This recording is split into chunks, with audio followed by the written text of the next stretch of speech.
Good morning, class 4th. Today we are going to learn chapter 4 reproduction in animals. Animals में reproduction कैसे होता है उसके बारे में पढ़ेंगे. Okay? As we have studied in our earlier chapters, जैसे कि हमने अपने earlier chapters में पढ़ा है, reproduction is one of the characteristics of living things. Reproduction living things की एक characteristics होती है, एक quality होती है, right? Reproduction is a process by which living things produce their young ones. Living thing एक ऐसी process है जिसमें reproduction एक ऐसी process है जिसमें living things अपने young ones को birth देती हैं, produce करती हैं, right? They reproduce so that their race does not disappear. ये इसलिए रिप्रोड्यूस करते हैं अपने जैसे यंग वंस को, इसलिए रिप्रोड्यूस करते हैं जिससे कि इनकी जो रेस है, ठीक है, इनकी जो स्पीसीज़ है वो कभी डिसअपियर ना हो. ओके, एंड जो इनका एक्सिस्टेंस है ऑन द अर्थ वो कभी ख़त्म ना हो. All animals have the ability to produce their young ones. सभी एनिमल्स में अपने यंग वंस को प्रोड्यूस करने की एबिलिटी होती है. However all animals do not reproduce in the same way. सभी एनिमल सेम वे में रिप्रोड्यूस नहीं करते. हर एनिमल का अपना अलग अलग वे होता है रिप्रोड्यूस करने का. Okay, let us see different ways of reproduction in animals. चलिए एनिमल्स में डिफरेंट वेज रिप्रोडक्शन के कौन कौन से उनको देख लेते हैं. Right, animals give birth to babies. कुछ एनिमल्स होते हैं जो डायरेक्टली बेबीज़ को बर्थ देते हैं. ओके, और कुछ एग लेइंग एनिमल्स होते हैं. तो firstly we are going to learn about animals give birth to babies. Some animals give birth to their young ones directly. कुछ एनिमल्स होते हैं जो डायरेक्टली अपने यंग वंस को बर्थ देते हैं. Animals that give birth to young ones and produce milk to feed their young ones are known as mammals. वो सभी एनिमल्स जो अपने जैसे यंग वंस को, अपने जैसे बेबीज़ को जन्म देते हैं, बर्थ देते हैं, उनके लिए मिल्क प्रोड्यूस करते हैं, अपनी बॉडी से मिल्क फीड कराते हैं, तो ऐसे एनिमल्स जो होते हैं उनको क्या कहते हैं? Mammals. Right. Puppies, kittens and calls resemble their parents in every way accept in size. Puppies कौन होते हैं? जो डॉगी के बेबीज़ होते हैं. किटन्स जो कैट के बेबीज़ होते हैं. एंड कॉल्स जो काऊ के बेबीज़ होते हैं. Right. So puppies, kittens and calls बिल्कुल अपने पेरेंट्स के जैसे रिजेंबल होते हैं, दिखाई देते हैं एवरी वे. ओके, लेकिन बस उनका साइज़ अलग होता है बिकॉज वो बेबी होते हैं तो उनका साइज़ छोटा होता है. अदरवाइज़ वो बिल्कुल अपने पेरेंट्स के जैसे रिजेंबल होते हैं. लुकिंग में उनकी जो अपीयरेंस होती है, देखने में बिल्कुल वो अपने पेरेंट्स के जैसी होती है. ओके, बस साइज़ अलग होता है. They actually grow for several days in their mother's warm body. ठीक है, तो ये जो बेबीज़ होते हैं अपनी मदर की बॉडी में, मदर की वॉर्म में बहुत सारे दिन तक, सेवरल डेज तक ग्रो करते रहते हैं. Okay, after they are fully formed they come out of the mother's body. जब वो अपनी मदर की वॉर्म में पूरे तरीके से फॉर्म हो जाते हैं, अच्छे से बन जाते हैं, तो उसके बाद वो मदर की बॉडी से बाहर आ जाते हैं. Right.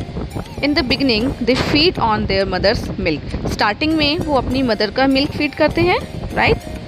They grow slowly and start feeding themselves. वो धीरे धीरे बढ़ते हैं और फीडिंग करना स्टार्ट करते हैं खुद से. Right.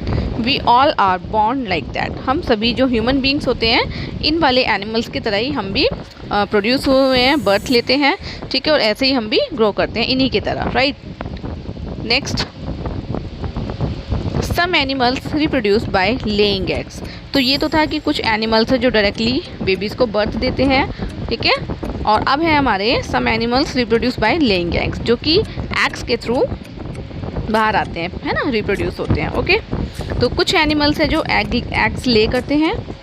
Birds, reptiles, fishes, amphibians and insects reproduce by laying eggs. तो ये कुछ एनिमल्स हैं जैसे कि बर्ड्स हैं, रेप्टाइल्स हैं, फिशेस हैं या एम्फीबियंस हैं. ठीक है, एम्फीबियंस जो लैंड और वाटर दोनों में रह सकते हैं. और इंसेक्ट्स हैं तो ये क्या करते हैं?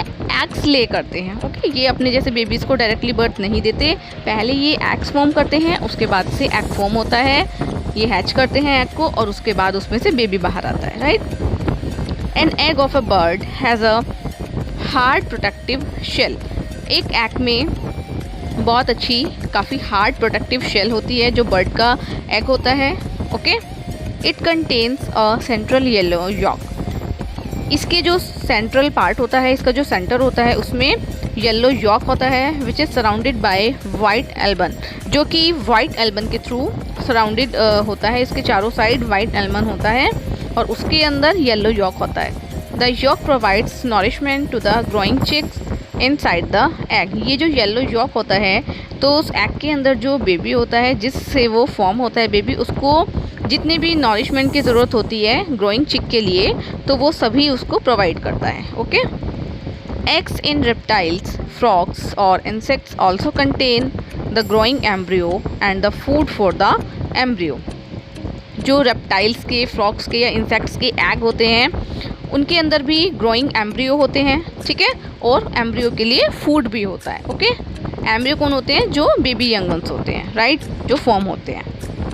The parent bird sit on the eggs. जो पेरेंट बर्ड होती है वो अपने एग पे बैठती है उसको हीट देने के लिए, उसको वार्मथ देने के लिए, जिससे कि उसके अंदर जो बेबी है वो फॉर्म हो जाए, क्योंकि बेबी को फॉर्म होने के लिए एग के अंदर हीटिंग की ज़रूरत होती है, जो कि उसको उसकी मदर या जो पेरेंट होते हैं उसकी बॉडी से ही मिल सकती है। ओके, तो अपने एग को, अपने बेबी को फॉर्म करने के लिए बेबी मदर जो होती है वो उसके ऊपर, एग के ऊपर बैठती है। इससे एग वार्म हो जाता है। When the chick is completely formed it breaks the shell and comes out. तो जब वार्म हो जाता है जो एग है उसमें कम्प्लीटली फॉर्म हो जाता है जो चिक है, ठीक है, तो ये शेल को ब्रेक कर देता है और उसमें से बाहर आ जाता है। This is called hatching. तो ये जो प्रोसेस होती है इसको हैचिंग कहते हैं, ठीक है। यहाँ पे देखिए ये कुछ आपको दिखाया गया है, बेबी फॉर्म होने की प्रोसेस है। डे 1 में ये एक छोटा पॉइंट होता है, डे 2 में थोड़ा सा ग्रो करता है, like this, day 3, day 4, day 5, ठीक है, धीरे धीरे करके ये ऐसे ग्रो करता चला जाता है। तो इस तरीके से जो बर्ड का हैन का जो एग होता है उसके अंदर बेबी 21 डेज़ में कंप्लीट होके एग से बाहर आ जाता है, right. Next, other egg laying animals. कुछ इसके अलावा और भी अदर एनिमल्स हैं जो एग ले करते हैं।